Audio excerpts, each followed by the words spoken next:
There was once a young prophet named Jeremiah. He shared the message of God in a city called Jerusalem. Being a prophet was not an easy life, because Jeremiah often had to talk about things that really made people mad. Jeremiah had to tell people to stop worshiping idols, because the idols were creating a false security. Believe in the idols, and the entire nation would be destroyed. But no one listened. Instead, they hated Jeremiah for condemning the things that they loved.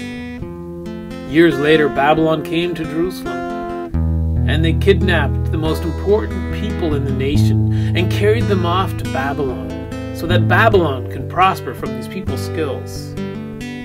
Jeremiah told the people that this was the beginning of the end. Babylon would return and destroy everything. But no one listened.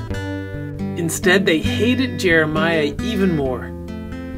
Jeremiah had no one on his side, even though he was just trying to do what was right. Years passed, and Jeremiah grew older. And then Jerusalem got a new king. Zedekiah began to rule, and all his advisors came to him and told him that he should rebel against Babylon. Jerusalem is invincible, they told the king. God would not let anything happen to his holy city. And these words sounded good to the king because they made him sound important and strong.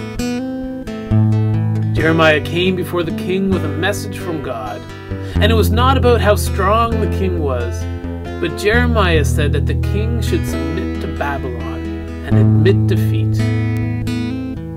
But no one listened to Jeremiah.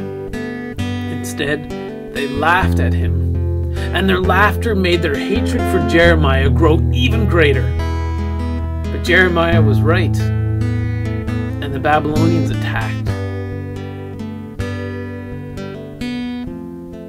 Do you think they apologized to Jeremiah for not believing him? No, they instead captured him and beat him and threw him in prison. Jeremiah stayed in prison for a long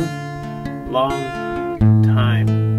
Eventually, Jeremiah was taken out of prison, only to be thrown into a well that had no water in it.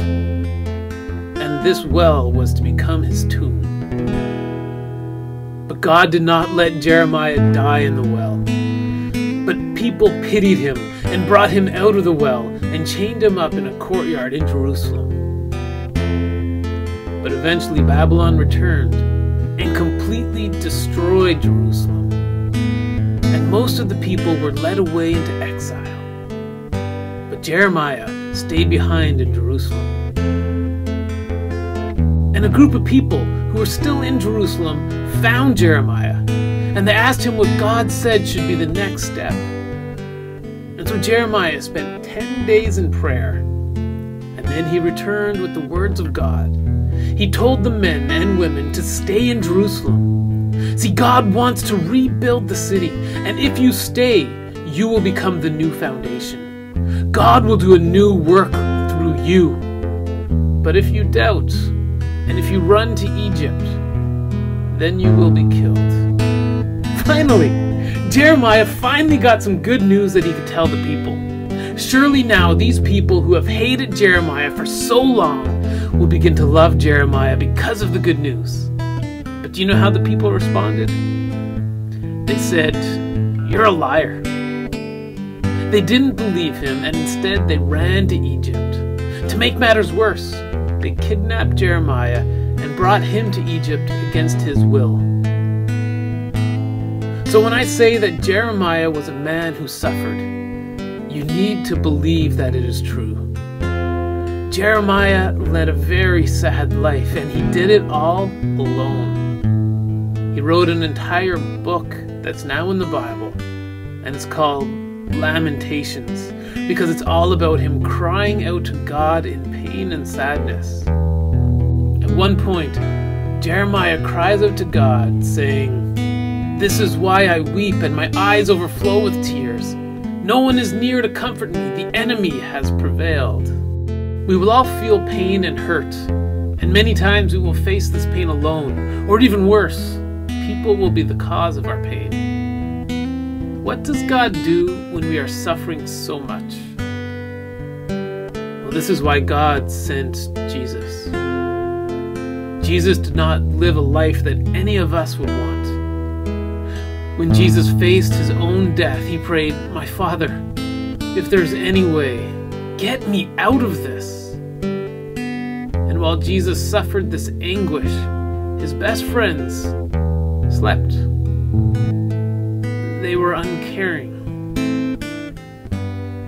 I cannot give you an answer as to why we face so much pain in life, but I can tell you this with confidence.